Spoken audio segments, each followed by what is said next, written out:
Hey guys, this is raining. This is episode 2 of Sprinter Refurb. In the first bit, I'm still stripping out, and I run through a little bit about what the bits are in there, so you can have a look at that. And then in the last bit of this vid, actually start to think about putting some things back in a little bit. So yeah, check it out, and yeah, see what you reckon.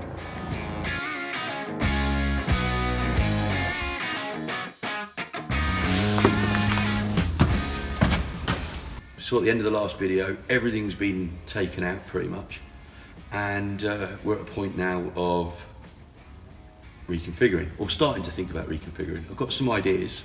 I've driven this van now for the last 10 years, 9 years, 8 years, something like that, and it does its thing. It's been super reliable and pretty rare, 4-wheel drive, and it's only done 150,000 miles. For a Sprinter, that's nothing, is it? These 2 seats for the kids now are going to be on runners, which means that they can run forward and therefore they can recline. So, we still want everything. So that lot I've got to figure out to go somewhere else, because this is going to be the main loungy area. These seats that rotate and these 2 seats here will make a little lounge area. This, at the flick of a switch, to work properly was the thing I paid out for. Now don't get me wrong, it was a good few quid back in 7 or 8 years ago, probably at least a couple of grand, I think, by the time I sorted all the bits out. But what we've got, Eberspacher diesel heater underneath the van. That fuels straight from the van's diesel tank, and so it's important not to run the van out of diesel. But in the main, the Eberspacher diesel heater was absolutely brilliant, is absolutely brilliant, no faults whatsoever in this many years. I can't recommend this system enough, but for me, having this one professionally installed was the way to go, because everything else I could do, this one I just thought is from a safety point of view, and I want it to work all the time. The object of this build, rebuild number 2.1, whatever it is to make it really simple, and just the way in which we camp in has changed. Just, yeah, simplify everything. Anyway, the next bit is that I need to now take all this out. It should be, I hope, not too painful a process. What I've done in the past, which I've regretted, and I'm not going to do it this time, is I've just gone, I know what I'm doing, gung-ho, rip it all out, pull the wires through, great, got loads of wires left, and then I get to the other end of the build and I'm going, what was that one? So as I said, I thought I'd give you a quick show of what I've just been talking about. Inverter goes onto the back of the Leisure batteries, fuses, solar control unit, that just make sure that the power comes into the batteries in a very consistent way from the solar panels. Lots of other cabling. Master power switch there, so you turn that one on and off when you are getting in and out of the truck. Fridge light, so if you have got the fridge on, it takes up the most power. Little green light there that tells you don't forget you've got the fridge on. So that's quite useful when you're travelling, then you can have the fridge on straight away. And it takes all the power from the van battery rather than your batteries whilst you're driving. Battery charger down there is done its wares, and then as I say, if we jump over to, there's the main coming in from outside power if you plug it in on a campsite. Then over this side, which was under the second set of seats, is the inflow water pump. There we go, what's that called? Flow jet. And the Eberspacher heater is underneath the van. I'll get a shot of that in a second.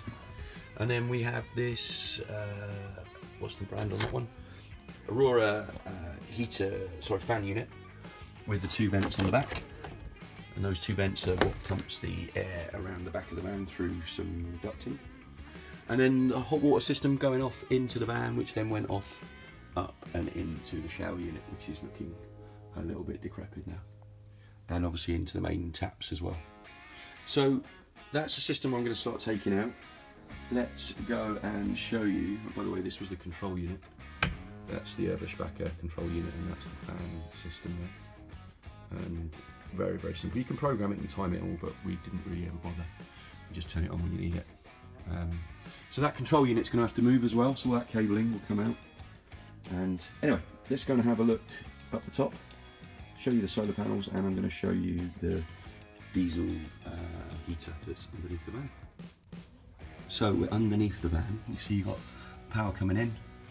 They do take quite a lot of power. It's something to be aware. People don't think about diesel heater, but They do draw quite a bit of electric as well to do what they need to do.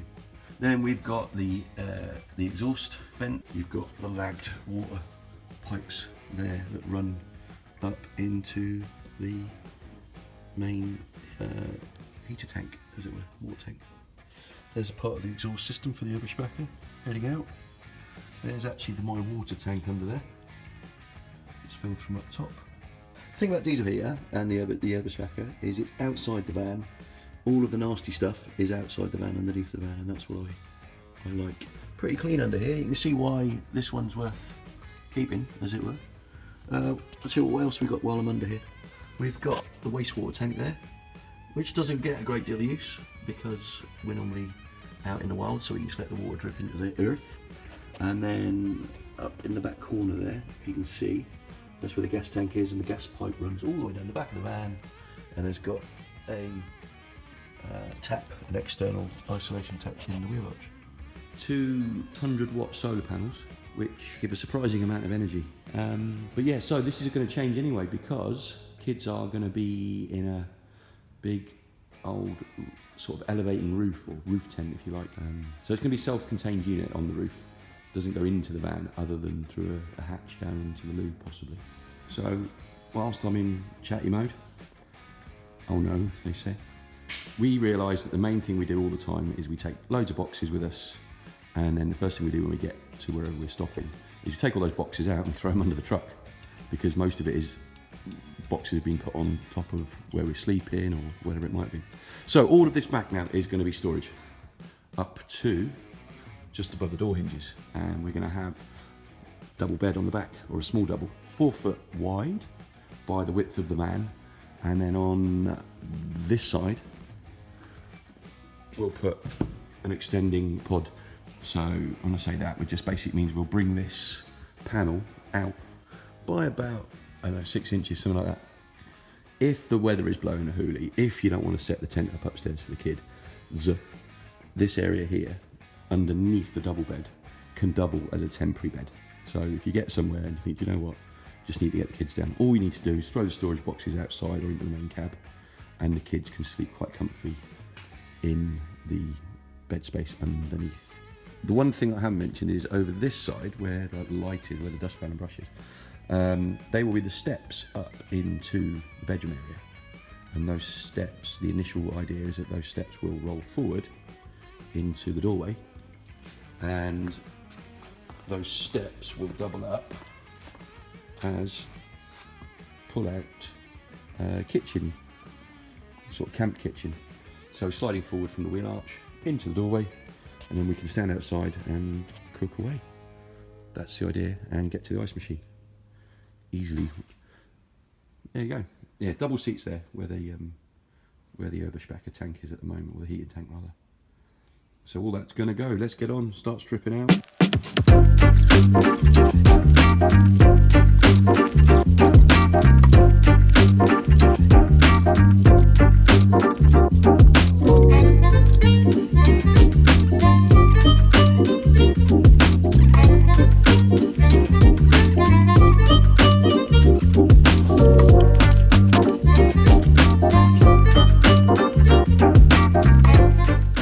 Amazing how quick you can take these things apart.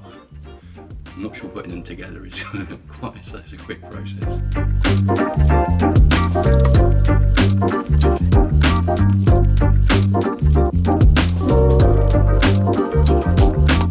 So this is part of the mock-up, so you can see what the storage space is. Mr. Ad, hey dude. What have you done? What do you reckon? Hang on. What do you reckon? Hang on, what's going on here? Why is there nothing in it? There's nothing in it. Well, I forgot the last time. What's The going last time on? you were here, it was a campervan, right?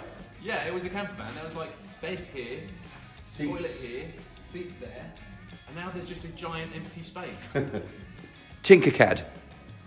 There's loads of things on the vanlife websites and all that about how do I design my van or whatever. And there are loads of fairly complicated programs out there. But Tinkercad is free, which is good. Part of SketchUp, or being bought out by SketchUp. Anyway, you'll see by these designs that are showing you in the background now, which are, don't get me wrong, you can see they're pretty, they're rudimental. Is that the word? Rudimentary. I'm rudimental, bro. Pretty rudimental. Rudimentary. Rudimentary. Okay, they're pretty rudimentary, as you can see. And they're very blocky and whatever. However, they're really easy to use. So you can be up and running in 5 minutes. You can have basic boxes and shapes and things. And you just got basic measurements where you go left, right, up, down, height, things like that. And you can also go off into other people's accounts. You're allowed to.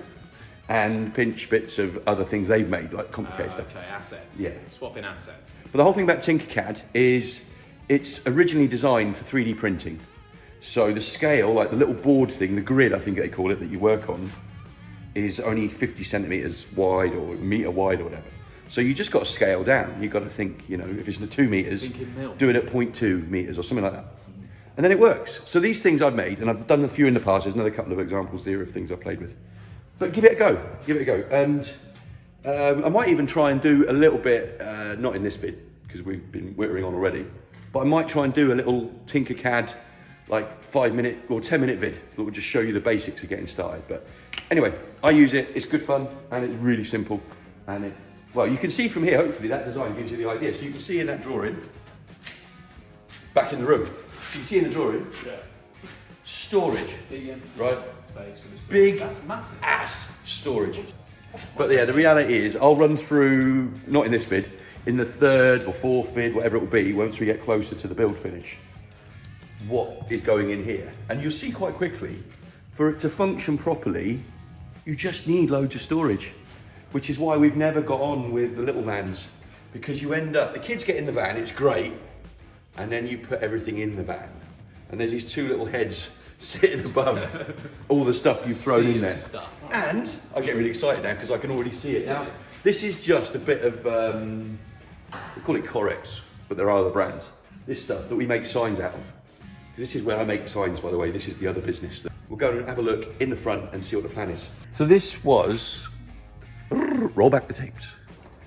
Sorry, I was just messaging my mum.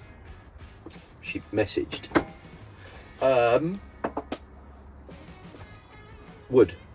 Wood timber. That's us sitting in the mouse. Mobile auxiliary utility sprinter. Yeah. Short. Sitting in the mouse, chatting about a project. Now it's all gone. And That's just a couple of chairs and a toilet. it's a mock-up. It's a mock-up. Got a little slidey out kitchen just here. Nice. Comes out here.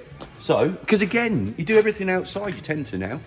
As long as you got Whereas- some sort of cover. We've got a little awning rail here. So we're Yeah, gonna, that's wicked. the one thing I'm gonna invest in, is a lovely awning. Not like a big tent, because they get quite complicated and they take up loads of room.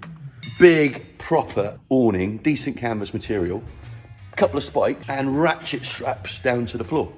Sorted.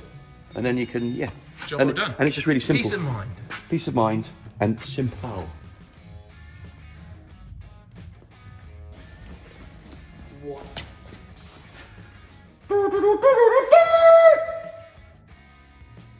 Chairs, probably. So I think, I'm pretty sure these are the seats from a That lovely looks like guy the seats in, to me, sure. I think this is the rails, I hope. Rails for For the floor, Rails for the floor. seats to go back and forth on. These are from a guy in Liverpool on eBay, and he's got a few different variations on these seats. I've only really seen them on the eBay ad, so hopefully they're going to do what they need to do. So Let's have a look. let's undo them and have a look.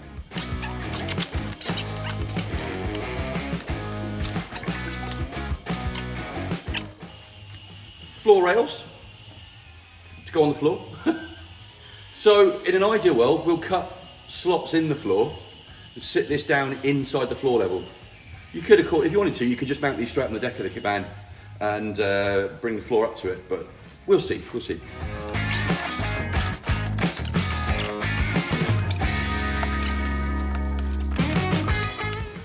Bored now.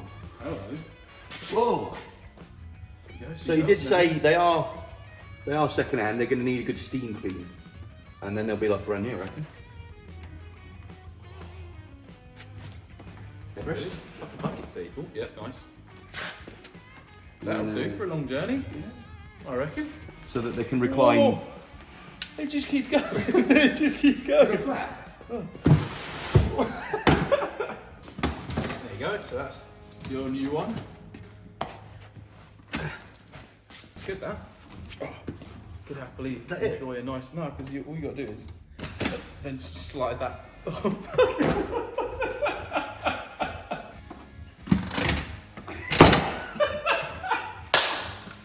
That's quite healthy.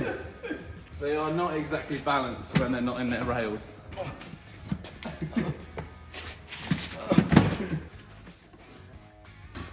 So, you've seen how it slides on here. It's got a nice smooth action.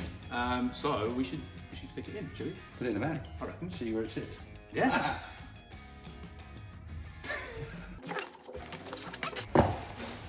Chair tester, testing chairs. Good timing. One of the smalls we were on about has arrived. Get in the chair.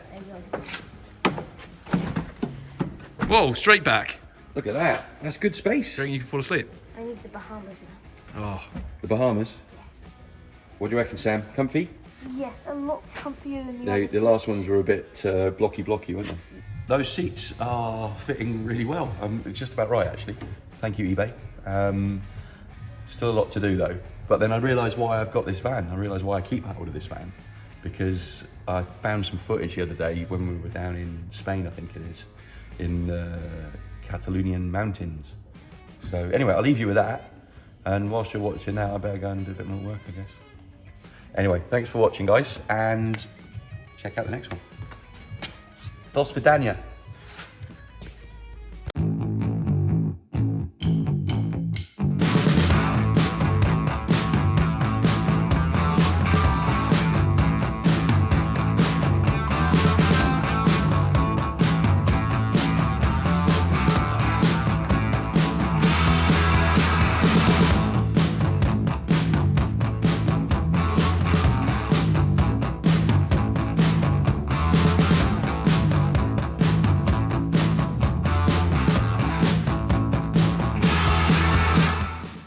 I guess you guys are seeing us doing a Sprinter, but we do other stuff. If you look at some of the other vids as well, you'll see some of this stuff going on.